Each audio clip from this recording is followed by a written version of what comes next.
Balik kapamilya nga ba si Bea Alonso? Sa kasalukuyan, walang opisyal na pahayag mula kay Bea Alonso o mula sa ABS-CBN ang nagsasabing siya ay babalik sa kanilang network.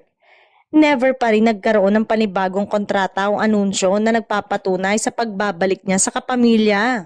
Trending si Bea Alonso nang umattend ito ng concert ni Vice Ganda at naging sentro ng biruan ni Vice MC at Lassie.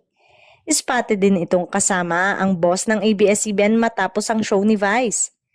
Espekulasyon tuloy ang pag-uusap patungkol sa balitang pagbabalik nito sa ABS-CBN.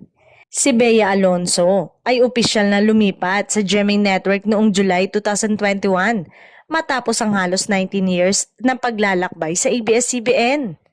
Sa GMA, nagkaroon siya ng proyekto tulad ng teleseryeng Widow's War na umere mula July 1, 2024 hanggang January 17, 2025. May mga balitang lumabas online na siya raw ay bumalik na sa ABS-CBN, kabilang na mga social media post tungkol sa di umano'y trilyong kontrata nito sa GMA kaya under negotiation pa din.